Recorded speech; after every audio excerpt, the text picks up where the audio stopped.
Laurent reste ainsi pendant des heures. Le regard morne, il ne fait que suivre les allées et venues de ceux qui l'entourent. Il semble attendre. Qui? Bonjour Laurent.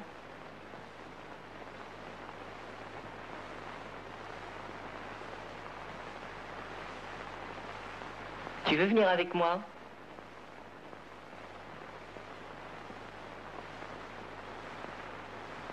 Il ne s'abandonne toujours pas.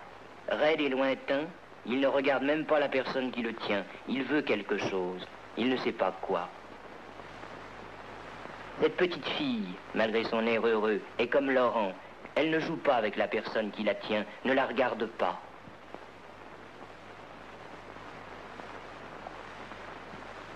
Qu'un adulte le touche, tente de le faire marcher et le voilà à plat ventre. Il ne peut supporter d'être touché.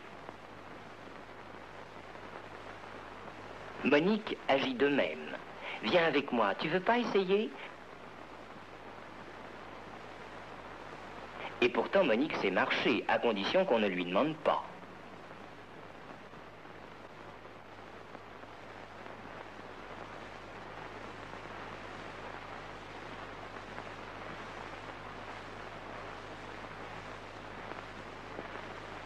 Dans les années 40, on commence enfin à s'intéresser plus activement aux enfants ayant des difficultés psychologiques. Plusieurs équipes développent des recherches et des expériences pour tenter de les soigner autrement que par des méthodes asilaires. Dans ce film de 1949, Jenny Aubry et Geneviève Appel démontraient les effets désastreux des carences affectives chez les enfants placés dans les institutions. Chez ces enfants, la capacité d'établir un lien affectif est profondément mutilée. Ils se retranchent de tout contact avec le monde qui les entoure. Ils ne peuvent profiter de soins affectueux et dévoués. En effet, leurs expériences passées, faites de séparations répétées et donc de déceptions multiples, les amènent à s'en défendre et à les rejeter. Elle montrait que par des psychothérapies adaptées, on pouvait donner à ces enfants un autre avenir que l'hôpital psychiatrique d'adultes.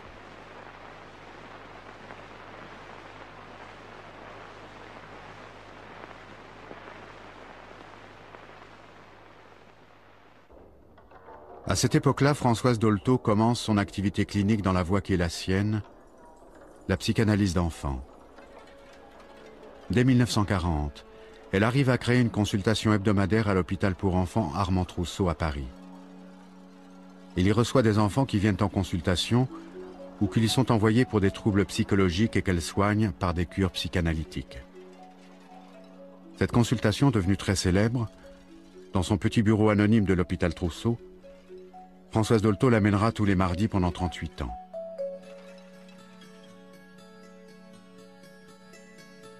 Comment peut-on savoir si un enfant a besoin d'une thérapie? Eh bien, celui qui a besoin d'une thérapie, c'est celui qui est conscient, préconscient ou conscient, c'est-à-dire qui, si on lui pose la question, en effet, souffre et voudrait changer quelque chose dans sa vie. Les parents sont inquiets de leurs enfants.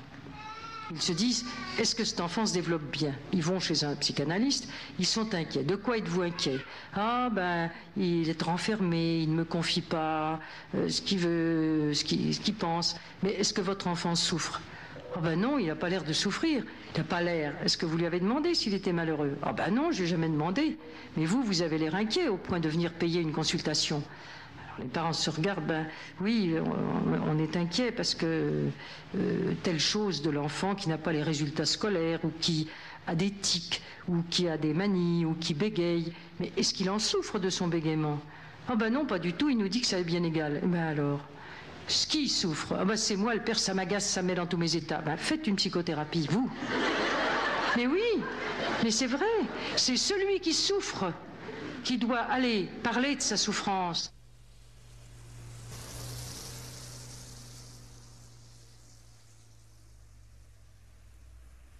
J'ai vu des parents venir très inquiets d'un enfant qui pissait au lit, en comprésie, pisse au lit. C'est pas commode pour les parents. Hein? Mais l'enfant était très content comme ça. Il dit, toi, ça t'ennuie? Ben non. Il dit, ben, qui nettoie tes culottes? Ben, ma mère.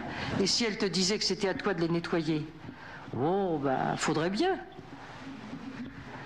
Et est-ce que tu es content de tout dans la vie? Oh, ben non. Et de quoi tu es content, de quoi tu n'es pas content? Oh ben, ma sœur, la salope, la ceci, la cela, bon, ou bien de la maîtresse. Bon, est-ce que tu voudrais comprendre, toi, si tu pouvais, puisque tu ne peux pas changer ta sœur, puisque tu ne peux pas changer la maîtresse, est-ce que tu voudrais arriver à pouvoir vivre avec ta maîtresse de façon qui serait moins désagréable? Ah ben, si je pouvais, oui. Eh ben, veux-tu essayer un travail avec moi? Ou avec quelqu'un d'autre? Veux-tu que ce soit avec quelqu'un d'autre, un homme ou une femme, etc. Et puis si ça ne t'intéresse pas, eh ben, tu diras ça ne m'intéresse pas. Et puis en bout de 2 ou 3 fois, tu t'en iras. Si toi tu ne souffres pas, reste comme tu es jusqu'au moment, mais tu sauras qu'il y a des gens qui pourraient t'aider. Généralement, les enfants sont passionnés d'une vraie psychanalyse.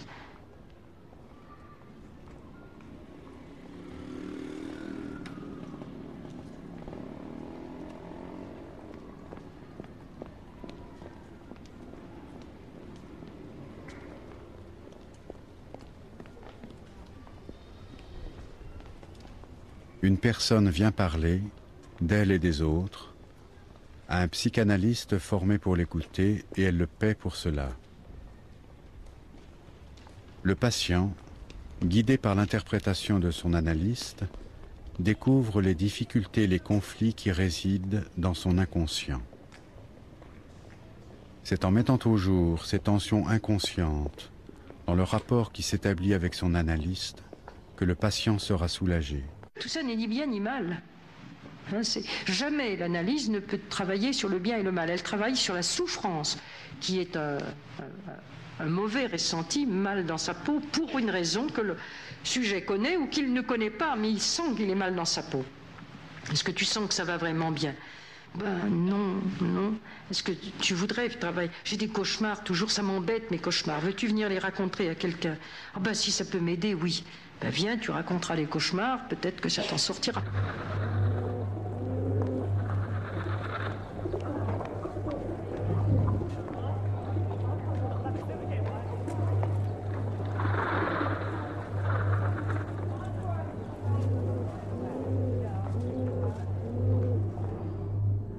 Je me rappelle un enfant qui avait fait 3 ans de psychothérapie avec quelqu'un de très valeureux, mais il ne savait pas qu'il avait fait une psychothérapie.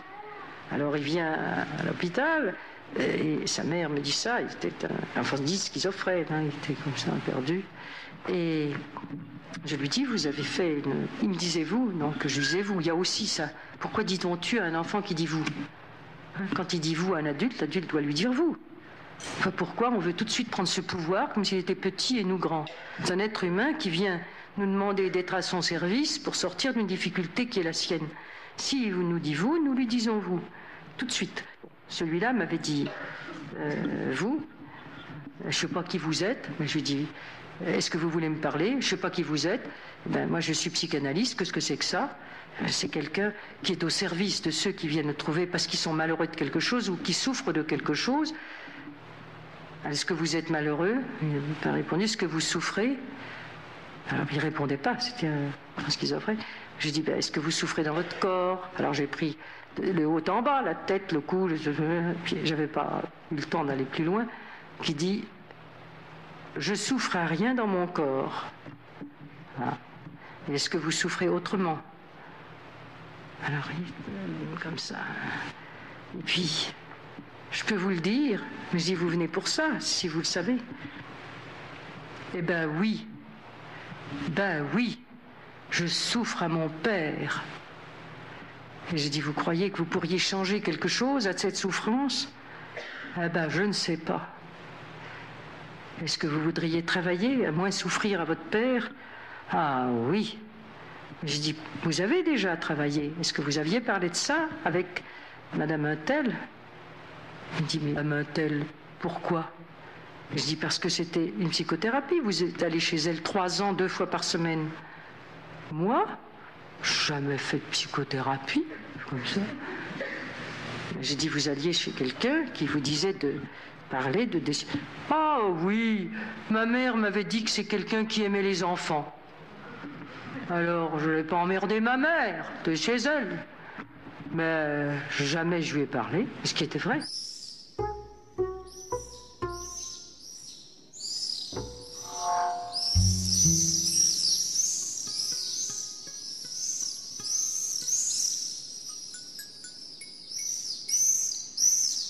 Sur le plan de la psychanalyse, je crois que l'apport essentiel de Françoise Dolto, c'est de dire qu'un enfant est à égalité d'être avec un adulte et que ce faisant, il est un analysant à part entière.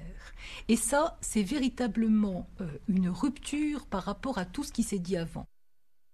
Ce qu'elle dit, c'est qu'il n'y a pas de différence entre un enfant qui vient faire une analyse et un adulte qui vient faire une analyse. Bien sûr, il va y avoir une différence dans la façon dont ils vont s'exprimer. Bon, c'est très rare qu'on demande à un adulte de faire du modelage ou des dessins. Bon, simplement parce que c'est plus facile pour l'enfant de s'exprimer avec du modelage ou s'exprimer avec des dessins que de s'exprimer en racontant des récits.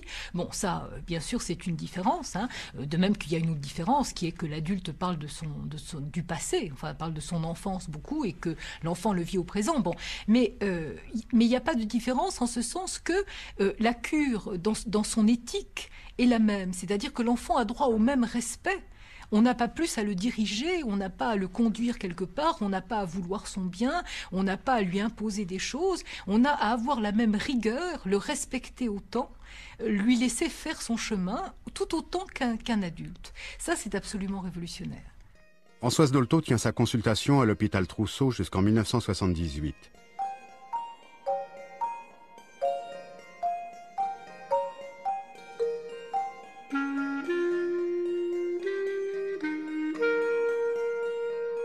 C'est également là que d'une façon originale et nouvelle, elle transmet son expérience clinique à plusieurs dizaines de psychanalystes qui peuvent assister aux consultations avec l'accord de ces jeunes patients.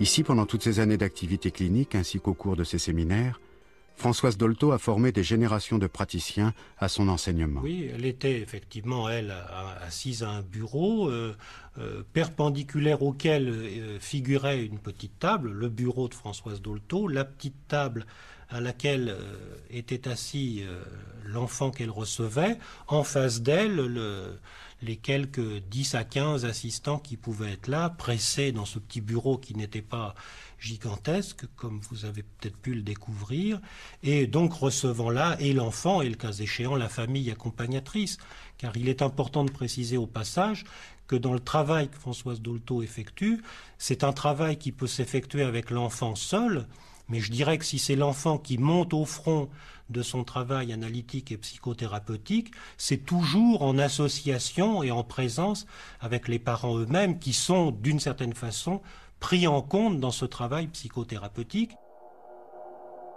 Je vois arriver un couple avec une enfant de 5 ans qui muette depuis l'âge de 17-18 mois, qui avait bruité, sonorisé, dit des paroles jusqu'à 17-18 mois, et puis peu à peu, ils ne savent pas dire comment, entrer dans le mutisme total. À l'hôpital Trousseau, Françoise Dolto reçoit pour une première consultation la petite fille muette et ses parents. Dans un coin, il y a 2 paniers. Il y a 2 paniers avec des bidules, je sais pas, des vieilles poupées, des vieilles bobines, des tuyaux, des cordes, n'importe quoi, que des enfants ont amené, des petites autos qui sont dans un coin, qui ne me servent jamais pour les traitements, mais qui dans mon bureau servent pour occuper les enfants pendant que les parents parlent, parce que je veux toujours que les parents parlent devant les enfants s'ils veulent bien, les parents. Et si les enfants veulent bien, si les enfants veulent s'en aller, la porte reste entrouverte pour qu'ils s'en aillent. Donc si les enfants restent, c'est qu'ils veulent écouter. Si les parents parlent, c'est qu'ils peuvent tolérer de parler devant l'enfant. Et alors moi, je suis aussi attentive à ce que l'enfant me dit, avec sa manière d'être, que les parents. Bon. Et c'est comme ça que je vois que les enfants sont toujours s'intonent à ce que disent leurs parents. Ils entendent tout. Alors voilà, la mère me dit qu'elle a eu plusieurs fausses couches avant la naissance de cet enfant. Et c'est pour ça que cet enfant a été, pour elle, si précieuse, enfin, etc. Et que, depuis, malheureusement, ils n'ont pas pu avoir d'enfant, bon. Et alors, je voyais cette petite qui cherchait dans le panier, qui a tout sorti, et qui a sorti les poupées, elle regardait, elle achetait, tout ça pendant que la mère disait qu'elle avait essayé d'avoir des enfants. Et puis, elle apporte entre ces 2 parents qui étaient assis, et pendant que la mère me parlait, elle apporte une poupée absolument dégueulasse, qui a été apportée un jour et laissée par un enfant psychotique, qui avait un œil crevé, toute peinte, tous les doigts coupés, enfin, une pauvre représentant sadisée jusqu'au trognon, et toujours habillée, qui était encore habillée, qui était dans le fond du panier, qu'aucun enfant ne s'occupait jamais de cette horreur, et qu'elle a sorti. Elle arrive avec ça, elle le chérit, et elle le met dans les bras de son père, qui me parlait, qui ne s'occupe pas du tout de toute la geste de l'enfant. Elle le met dans les bras de son père, ensuite elle le resserre contre elle, elle le met... oui, c'est ça. Au lieu de le mettre dans les bras de sa mère, elle le met sur le siège, sur les cuisses, le haut des cuisses de la mère, et le fait tomber par terre. Bon. Elle tombe par terre, personne ne fait attention à rien, la mère non plus, que moi qui faisais attention à ce qu'elle faisait. Elle reprend, même elle va faire un tour, je ne sais où, elle reprend, elle fait 3 fois le même système. Et alors à ce moment-là, je dis à la mère, mais... depuis que l'enfant est né, vous avez fait une fausse couche. À ce moment, elle rit, elle regarde son mari, les regards allumés de joie, de surprise, de bonheur. Elle lui dit, oh mais comment, vous devinez les choses? Je dis non, c'est votre fille qui vient de montrer qu'elle a vécu, que vous avez un enfant qui est sorti de vous, un enfant mort. Alors, à ce moment-là, mais c'est pas possible qu'elle puisse se souvenir. Mais je dis, pourquoi c'est arrivé?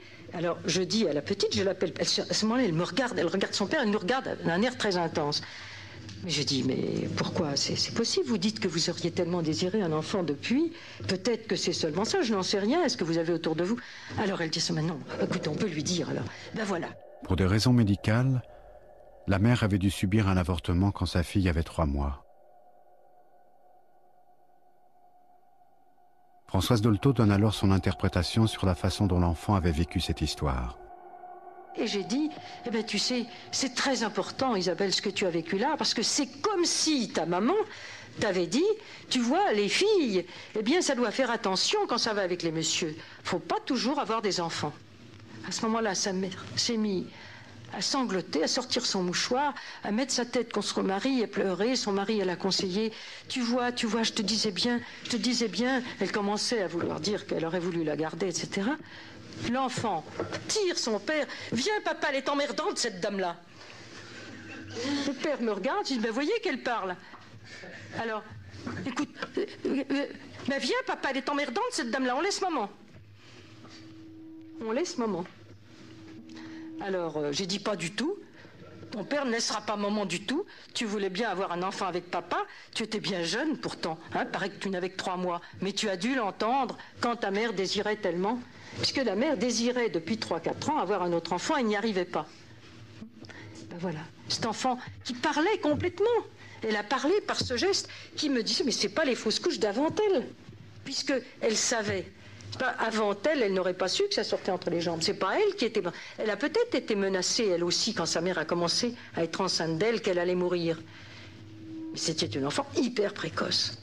Et tous les enfants qui ont des symptômes aussi graves qu'on peut prendre pour des débuts de psychose, choses comme ça, c'est toujours des enfants hyper précoces. La précocité, alors moi, je ne sais plus où c'est.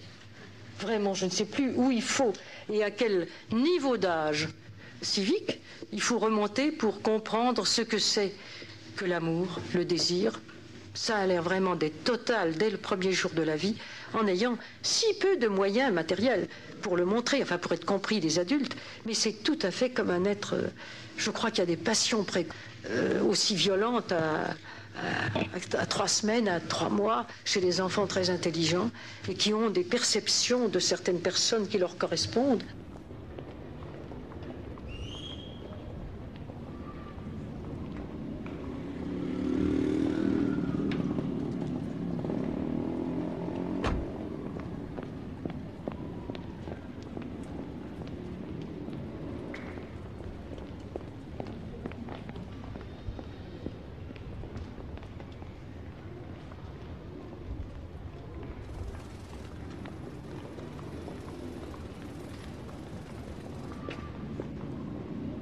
L'enfant, parfois, ne dit rien et regarde. Ça vous est arrivé? Ah oui. Elle a immédiatement, je pense, à un enfant qui est arrivé, il avait 6 ans. Sa mère est venue et son père sont venus, ils étaient d'accord. J'ai demandé à l'enfant s'il était d'accord pour revenir. Il a fait oui de la tête. Et puis il est venu seul, la deuxième fois, et il m'a regardé. Ça a duré des semaines. Donc l'enfant venait. L'enfant venait, il s'asseyait, tout était prêt pour qu'il puisse faire quelque chose, et il me regardait. Sans un mot. Sans un mot. Et ça s'est résolu. Oui. De quelle façon, s'il est possible d'en parler? Il m'a parlé de la mort. En fait, c'était le silence de mort. Quelque chose qui ne lui avait pas été dit. Il ne pouvait pas me le dire puisque ça ne lui avait pas été dit. Mais il en avait le ressenti. Et il m'éprouvait. Et cette cure a duré longtemps? Plusieurs mois. Et ce qui est intéressant, c'est qu'il n'a jamais oublié d'apporter sa pièce pour payer sa séance. Au cours de sa pratique clinique, Françoise Dolto fait une invention originale, le paiement symbolique. Elle demande à l'enfant d'apporter un caillou ou une piécette pour preuve de son intérêt à suivre une cure, comme un adulte paie sa séance. C'est le signe que l'enfant accepte la séance proposée, le travail qu'il va y faire. C'est aussi pour lui une façon de manifester son désir propre, en dehors de la présence de ses parents. Mais jamais je ne te recevrai si toi tu ne demandes pas à me recevoir. La preuve en est que je ne te verrai pas si tu ne m'apportes pas un signe que tu veux me parler. Alors c'est là ce qui est très important, parce qu'on voit l'enfant apporter son paiement symbolique, qui est un caillou ou un petit carré de papier, un faux timbre.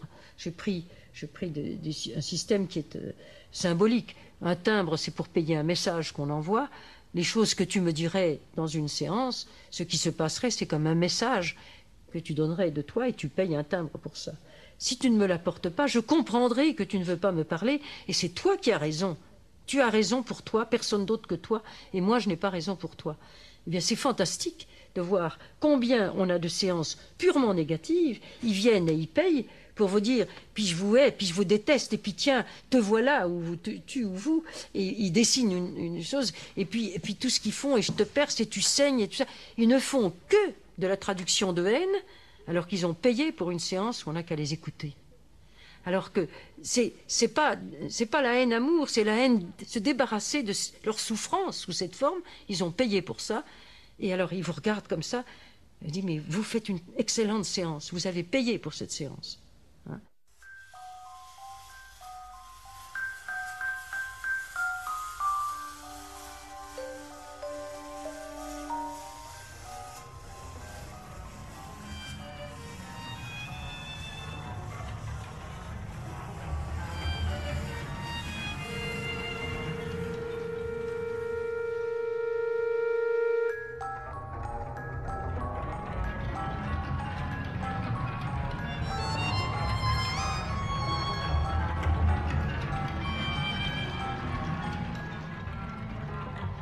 C'est Sophie Morgenstern qui avait initié Françoise Dolto en 1936 à l'écoute de l'enfant par l'intermédiaire des dessins qu'il fait pendant la cure.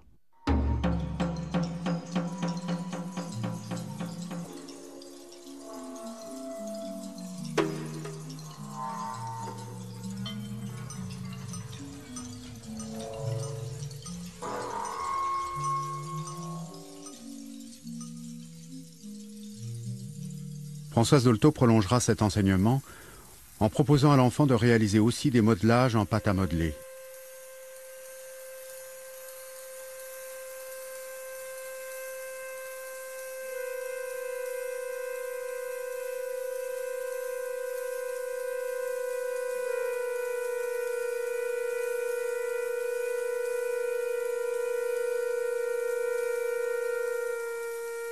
Mais au-delà des dessins et du modelage, c'est par une observation totale de l'enfant, de ses gestes, de son corps, que Françoise Dolto peut avancer une interprétation.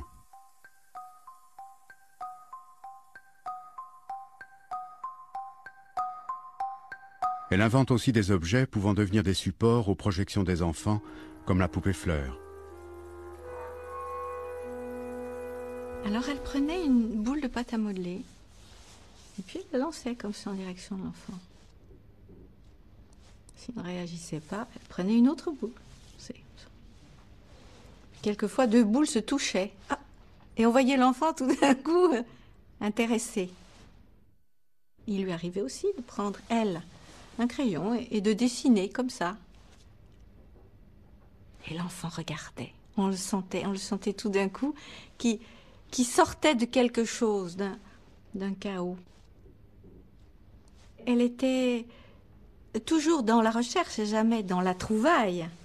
Et quand il y avait quelque chose qui se révélait, elle disait « Quel enfant extraordinaire !» J'ai eu à voir à l'hôpital Trousseau une petite fille qui avait soi-disant la phobie de l'école. Voilà comment c'est présenté. Phobie de l'école. Elle ne pouvait plus aller à l'école. Il fallait soigner cet enfant. Elle ne pouvait plus aller à l'école. Elle ne pouvait plus quitter la maison. Elle avait la phobie, l'agoraphobie. Elle ne pouvait pas sortir. Bon, j'ai demandé, mais qu'est-ce qu'elle fait toute la journée à la maison? D'autant que la mère travaillait et s'en allait. Alors elle remplit des cahiers de dessins. Apportez-moi ces dessins, tu m'apporteras tes dessins. Je vois, à chaque page, sur un cahier quadrillé, il y avait une poule rouge, une poule bleue, une poule noire, qui remplissait toute la page. Elle faisait ça toute la journée. Alors, je lui dis, qu'est-ce qui t'intéresse? Pourquoi les poules? Alors elle me dit, en baissant le ton, j'ai jamais vu la poule à papa. Ah oui, très sérieuse, je lui dis, mais où est-ce qu'elle est, la poule à papa? Maman la voit par la fenêtre, mais moi je ne l'ai jamais vue, je cours à la fenêtre et je ne la vois pas. Alors je vais rester à la maison parce que il paraît qu'elle passe tout le temps dans la rue. Mais moi je ne la vois pas et quand j'y vais je dis à maman, mais où elle est? T'occupe pas, c'est pas ton affaire, t'occupe pas.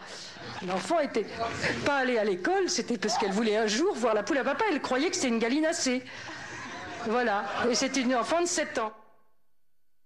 C'est quelqu'un qui écoutait les enfants, qui en tirait des conclusions, qui se laissait enseigner véritablement par les enfants. Mais ce n'était pas une formule, elle se faisait enseigner par les enfants et elle se servait avec les autres enfants de cet enseignement que les enfants lui avaient apporté. Alors je peux donner un exemple qui était le cas d'une petite fille que je recevais, c'était il y a fort longtemps, dans un dispensaire en province. Et cette petite fille, qui était une petite fille quand elle était arrivée extrêmement inhibée, enfin qui vraiment n'avait pas d'amis, qui était dans un échec scolaire massif, qui s'en sortait pas en rien, qui pleurnichait tout le temps, enfin bref. Bon, cette petite fille, donc, je travaille avec elle, avec sa famille, etc. Bon, cette petite fille change du tout au tout, devient quelqu'un d'expansif, qui a des copains, qui parle. Bon, reste un échec scolaire massif, qui ne bouge pas. Bon. Et cette petite fille souffrait beaucoup de cet échec scolaire. Il y avait à sa demande une orthophoniste qui essayait de l'aider, mais qui aussi se cassait la tête. Et vraiment, cette petite fille demandait quelque chose. Et moi, je savais très bien qu'il y avait quelque chose que je n'entendais pas. Il n'y avait pas moyen, j'entendais pas. Et je lui avais dit, écoute, vraiment, je n'entends pas ton problème. Tu vois bien qu'il y a quelque chose là qui ne va pas. Tu souffres de ça. Il doit y avoir des raisons à ton problème d'échec scolaire, comme il y en avait pour le reste. Simplement, celle-là, on n'arrive pas à les trouver. Est-ce que tu veux aller voir un autre psychanalyste? Et cette petite fille disait obstinément non. Elle voulait rester là pour des raisons que j'ignorais, mais elle voulait rester là.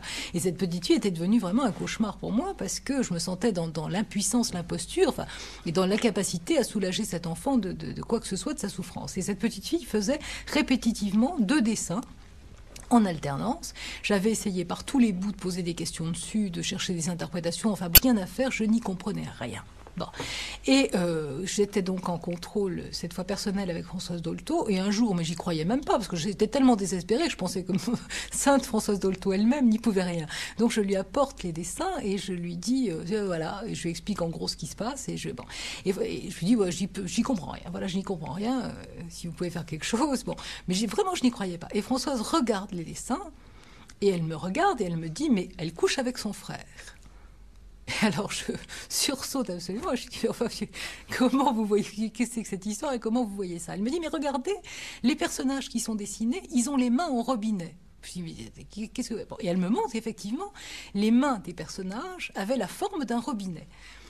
Et elle enchaîne tout de suite, et elle me dit, ah mais vous savez, j'ai reçu autrefois une petite fille qui couchait avec son frère, mais qui, elle, me l'a avoué assez vite, et j'ai bien observé les dessins qu'elle faisait, et les personnages avaient les mains au robinet, et depuis, je me suis rendu compte que chaque fois que dans les dessins, les personnages avaient les mains au robinet, eh ben, ça avait quelque chose à voir avec un inceste frère-sœur. Bon, je suis sortie de là absolument abasourdie. Bon, j'ai posé des questions en demi-teinte, etc. à la petite fille. C'était effectivement ça le problème. Et l'échec scolaire, l'inhibition scolaire massive, ça s'est levé évidemment du jour au lendemain. Enfin, la stupéfaction de l'orthophoniste de l'école et bien sûr à la mienne. Et j'ai beaucoup appris ce jour-là de Françoise Dolto. C'est-à-dire que j'ai appris que vraiment, c'était pas du tout une magicienne et quelqu'un, c'est quelqu'un qui véritablement avait appris quelque chose des enfants et d'ailleurs ne s'en cachait pas. Hein, mais ça, on n'a pas voulu l'entendre. Je vous mets encore du rouge. Non, mais pas n'importe où, au moins. C'est qu'on met du rouge, là.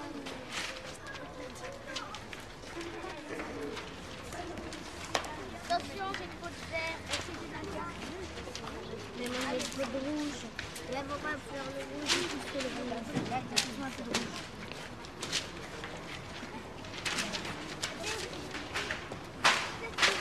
Voilà. Il a le masque.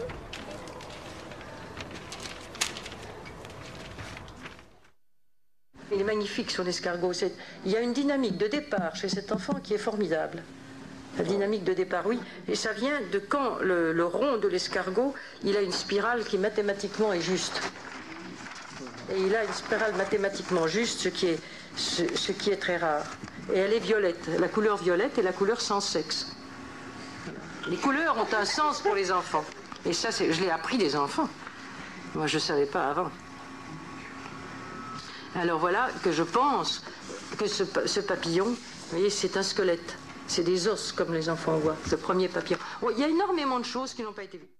Et alors voilà, je vous reviens à Madame Morgenstern, qui a fait des traitements d'enfants, pas un mot, pendant peut-être un an et demi, de dessin. Prendre les dessins, au revoir, et l'enfant, un jour, s'est mis à parler, puis est revenu. Et il dit, mais maintenant que tu parles, tu pourrais peut-être m'expliquer tes dessins. Il a pris les premiers dessins, il lui a tout raconté, tout ce qu'il lui avait raconté, son histoire dans les dessins. Et jamais elle avait dit un mot. Et c'est comme ça que j'ai commencé et que je continue. Ce qui s'est passé, c'est que quand des enfants lui parlaient dans le détail, elle n'a pas pris pour des détails ce que nous, analystes en général, même si nous avons l'oreille ouverte, prenons pour des détails. Elle l'a pris pour du vrai, pour des choses importantes. Pour des enfants, ça n'est pas un détail. C'est un grand danger de l'interprétation des dessins d'enfants et c'est quelque chose à quoi le travail de Françoise Dolto n'a pas échappé. C'est-à-dire qu'elle disait toujours, et c'était extrêmement important, qu'on ne pouvait jamais interpréter le dessin d'un enfant sans les associations d'un enfant qui sont absolument uniques. Bon. Mais évidemment, à partir du moment où elle avait cette espèce de façon extraordinaire de décrypter les dessins, mais un peu comme un expert en tableau va tout de suite voir dans un tableau s'il est 18e, s'il est 19e, si telle partie a été refaite à telle époque, etc. Un expert va voir ça. Françoise voyait ça comme ça. À partir du moment où elle restituait comme ça les choses, et c'est vrai qu'elle avait, elle les restituait sans méfiance. Elle se méfiait jamais des auditeurs. Elle créditait toujours les auditeurs du même souci qu'elle-même avait de la recherche, de l'honnêteté, de cette même démarche de travail. Et c'était pas toujours le cas. Donc ça a donné effectivement des générations de gens qui disent « Ah, les maisons avec tralala, ça veut dire ça ». C'est absolument absurde. Mais on voit bien comment c'est très facilement. Hein, mais en tout cas, il faut être très très clair et ferme là-dessus. Il n'y a aucun lexique de dessin d'enfant.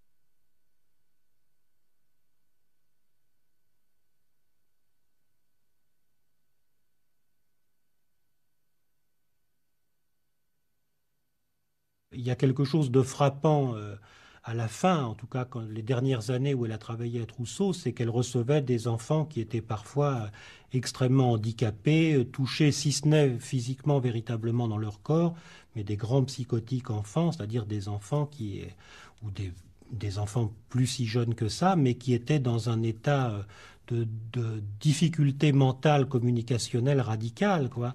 Et c'était ça aussi, bien sûr, l'une des choses impressionnantes de voir qu'elle était peut-être la seule psychanalyste avec quelques autres, en tout cas parmi les rares, à avoir ce courage ou ce talent ou cette ambition, en tout cas thérapeutique, de recevoir des enfants qui nous paraissaient, à nous pour beaucoup, dans un état de non-communication extrêmement grave ou extrêmement pathologique, c'est-à-dire au fond avec ce qui était sa foi dans le sujet.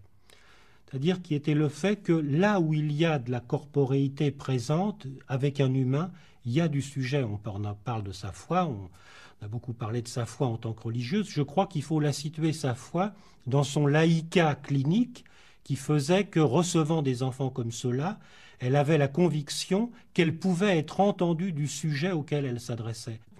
Il y a du sujet là, quelque part enfoui. Tout le travail de l'analyste, c'est de réfléchir aux moyens d'arriver à l'atteindre, de trouver les bons truchements pour établir la communication avec lui.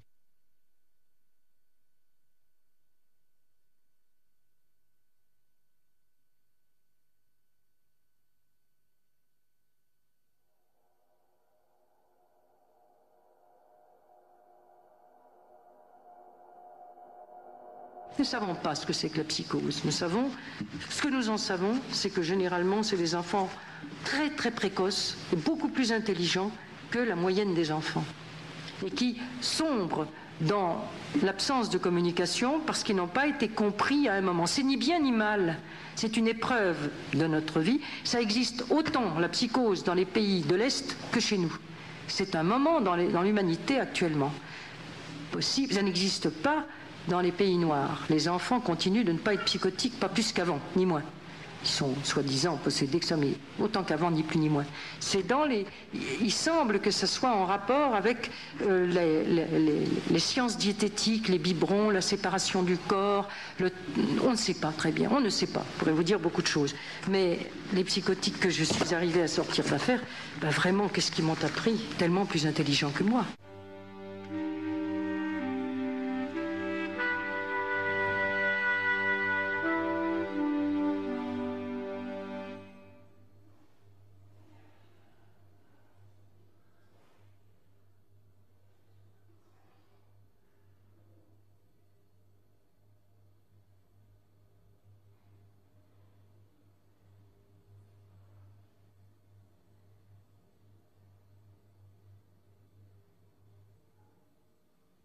Les autistes petits sont des enfants qui ne souffrent déjà plus, mais qui ont beaucoup souffert au moment où ils sont entrés dans l'autisme, sans que cela se voie, parce qu'ils ont souffert dans leur pulsion passive. Et cette absence est très souvent une absence de quelques jours de la mère qui n'est pas reconnue quand elle revient et qui n'est pas ce n'est pas explicité dans des paroles à l'enfant qu'il a souffert de l'absence de sa mère et qu'il n'existait plus, il était comme mort pendant l'absence de la mère, elle revient, il ne veut pas faire l'expérience de nouveau de se greffer, ça a été trop douloureux l'absence. C'est comme ça que s'explique très très bien l'autisme des petits qui commence entre 3 et 5 mois chez les enfants précoces. C'est toujours une précocité et une communication qui n'est pas comprise. C'est la faute à personne.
Au cours de son activité clinique, Françoise Dolto acquiert très vite la conviction que c'est le plus tôt possible qu'il faut mettre en place une prévention des troubles précoces fondée sur les connaissances apportées par la psychanalyse.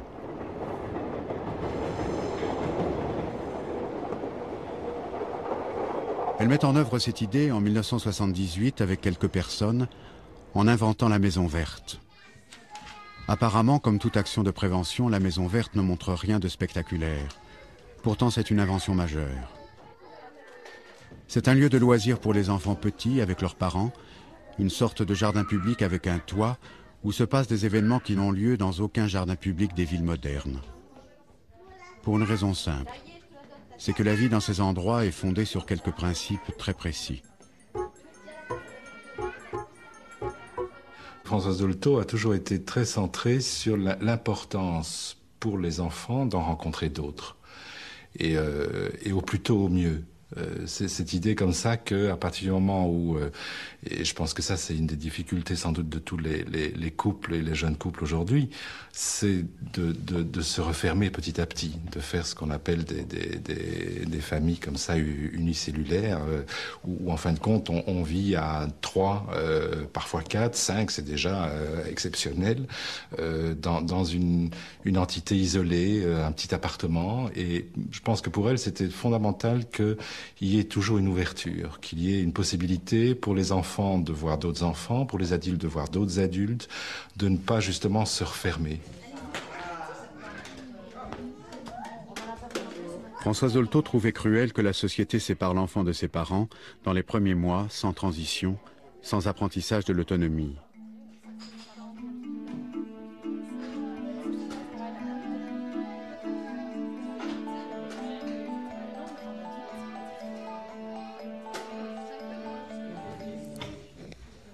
À la Maison Verte, les conditions sont réunies pour que l'enfant puisse exercer son autonomie à son rythme, en venant se recharger affectivement auprès de son parent, selon les besoins et selon les expériences qu'il va faire.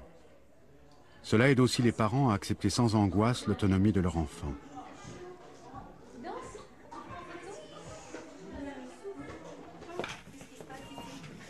on commence pas par taper sur Sarah en arrivant, tranquille.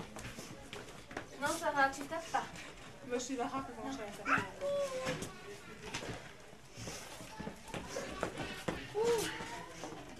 Là, je commence pas.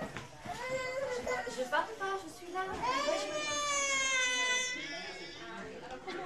C'est sûr qu'il y a des tas de moments où ça se passe pas bien. Je veux dire que quand il y a 20 enfants et qu'il y a des conflits, puis des enfants qui sont quand même très, puisqu'ils sont pas encore tout à fait dans la parole, ils sont très dans l'acte, très dans le geste. Alors bon, quand on veut un jouet, on l'arrache. Quand il y en a un qui est sur le passage, on le pousse. Donc il y en a qui vivent des expériences très difficiles, de se faire renverser, de se faire agresser.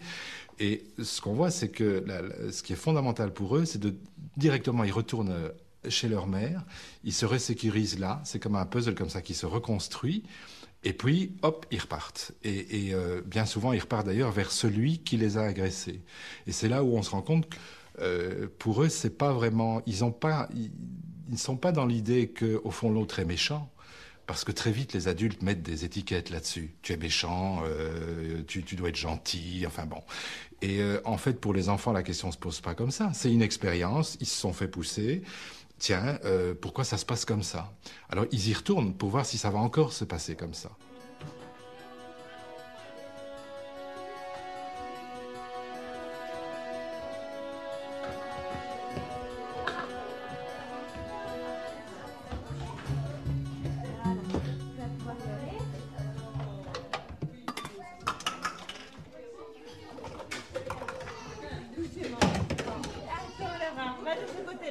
Tu laisses Sarah de ce côté-là et tu vas aller ici.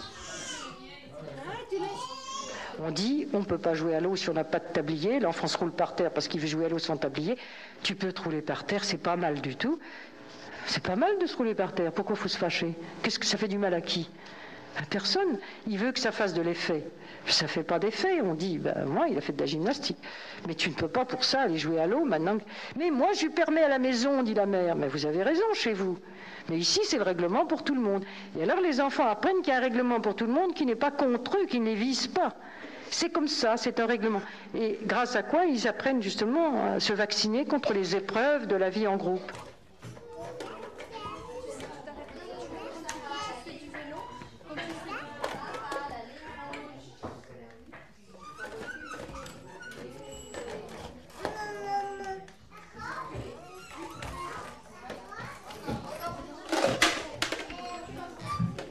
L'important, c'est de leur parler la règle et de leur dire qu'une ligne rouge qu'on ne dépasse pas avec les vélos, d'abord ça a un sens parce que sinon on serait complètement envahi de vélos du côté où justement il y a des enfants beaucoup plus petits. Donc c'est une façon de protéger les plus petits. Donc c'est déjà leur mettre dans l'idée qu'une règle aussi, elle a du sens. Et que donc, et ça on voit très bien chez les enfants, qu'ils peuvent très bien accepter une règle, effectivement, à partir du moment où elle a du sens. Quand ça a du sens pour eux, ils l'intègrent très bien.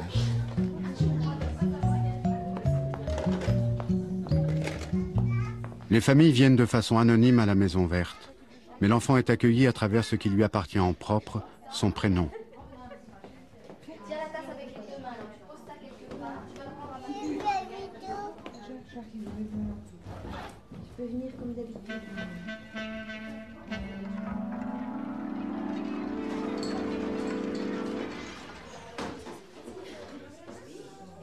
L'équipe des accueillants comprend toujours au moins un psychanalyste. Non pas pour y faire des consultations, mais parce qu'il pourra aider à détecter les éventuelles difficultés que les parents n'ont pas perçues. Grâce à cela, des mots justes, au bon moment, pourront être dits.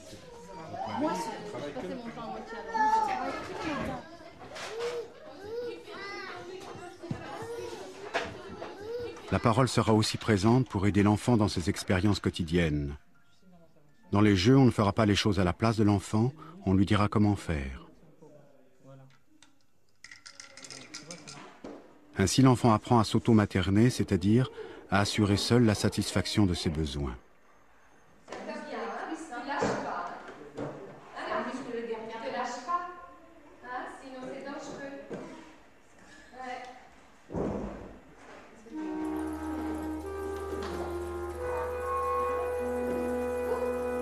C'est vraiment une prévention. Nous voyons que les enfants qui sont venus une dizaine de fois avant 2 mois dans ce lieu sont tout à fait en sécurité dans la crèche, parce qu'on leur a expliqué qu'ils iront à la crèche, que là, la maman ne sera pas là, que les personnes qui y sont payées pour s'occuper d'eux, pour leur donner 2 ou 3 biberons, mais que la maman reviendra le soir. Nous expliquons à la mère de surtout ne pas embrasser son enfant quand elle arrivera, parce que c'est terrorisant. Tous les enfants hurlent quand les mères arrivent, parce que tout d'un coup, ils sont dévorés par les panthères, ils ne savent plus pas encore qui c'est déjà sur la misère sur le pauvre monde qui les dévore de baisers, parce que la mère est frustrée pendant 8 heures d'avoir mis son enfant en crèche, après elle s'en est occupée pendant 2 mois. C'est très difficile pour elle, c'est d'autant plus difficile que les maternants disaient, elle n'est pas pressée de le retrouver, celle-là, tu vois, elle ne l'embrasse même pas. Elles se retiennent pour ne pas l'embrasser, et à la maison, bon, on fait les fricassés de museau. Quand on est arrivé...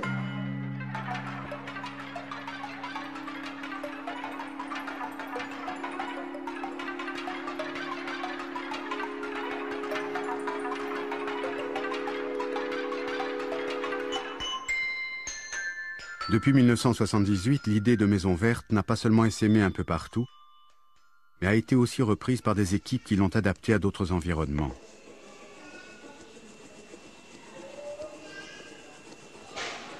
Ici, la Maison Verte s'appelle le Square et fait beaucoup plus que socialiser les enfants.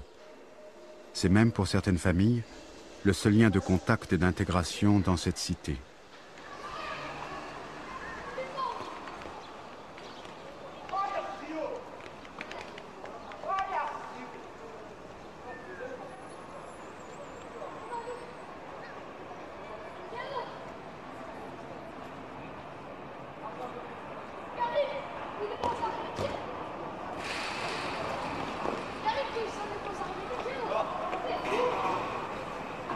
En général, dans les milieux moins favorisés, c'est un milieu de gens plus, je dirais, qui ont peut-être moins de chance que d'autres. Je crois qu'on dit beaucoup de l'enfant. Les mamans arrivent en disant aujourd'hui il est impossible, il est méchant, je peux plus le voir, des choses aussi fortes que ça. Et elles viennent, elles arrivent avec ce discours. Elles arrivent aussi avec le discours je peux plus voir son père. Je vais le foutre à la porte, on va se quitter. D'ailleurs, c'est mon 3e homme. Les 2 premiers sont déjà pas de lui. Et tout ça est servi devant les enfants. Et j'ai été fortement étonnée de voir qu'en redisant à l'enfant, mais tu entends ce que maman dit, elle en a vraiment marre, elle est débordée. Qu'est-ce que toi tu vas faire avec ça? Comment toi tu vas grandir avec ça? Et ça, je pense qu'à ce moment-là, l'enfant souvent écoutait. Je pourrais vous raconter une anecdote qui s'est passée avec un beaucoup plus petit. Une jeune femme arrive, c'est son 6e bébé, qui naît prématurément. Et pas tellement prématurément, cet enfant avait quand même 2,5 kg. Et elle arrive après la naissance de cet enfant, qui est resté 3 semaines en clinique après son départ, en disant bah, il est petit, il est laid, il est tout à fait raté. Bon. Alors l'enfant sort de la clinique et la maman vient à la maison de quartier et nous montrer son bébé. Et elle arrive et elle me dit tiens, tu peux la voir, il est vraiment laid, il est trop petit, il boit mal, il pleure tout le temps, c'est un emmerdeur. Bon. Alors je prends le bébé, qui avait donc à l'époque 1 mois, 4 semaines, et je lui ai dit, écoute mon vieux, en plus ils t'ont appelé Jérémie, t'entends tout ce qu'elle te dit, hein, il t'appelle Jérémie, tu chiales tout le temps, tu bois pas, et elle est vraiment pas contente. Même ta grand-mère, parce qu'elle nous avait dit, même ma belle-mère me dit, mon Dieu, ma fille, vous n'en avez jamais fait un aussi laid. Et donc, je lui dis, tu vois, même ta grand-mère dit que t'es laid. Hein. Moi, je trouve pas que tu es tellement laid. Mais je trouve que tu pourrais faire un effort. Hein. Tu es le 6e. Elle n'a pas des heures à te donner à boire, tu sais, ta mère. Il faudrait que tu boives un peu mieux. Hein. Et puis, il faudrait aussi que tu puisses avoir des périodes où tu dors. Hein. Et il pleurait dans mes bras, ce gosse, il pleurait, je lui racontais, je lui disais, tu sais, ta grande sœur, elle commence à aller à l'école primaire, et puis il y a tous les autres, et puis il y a toi. Hein? Et il y avait encore un petit frère qui avait, 14 mois. Et bon, je continue un petit peu à lui expliquer le milieu dans lequel il est, et puis il s'endort. Il s'endort, il se détend, il dort pratiquement tout l'après-midi, on le remet dans son petit couffin, et la semaine suivante, elle arrive, et je la vois beaucoup plus souriante, plus rayonnante, et elle me dit, tiens, prends-le. Et tu lui dis exactement la même chose que la semaine passée, parce que maintenant, il boit, et il a pris 200 grammes.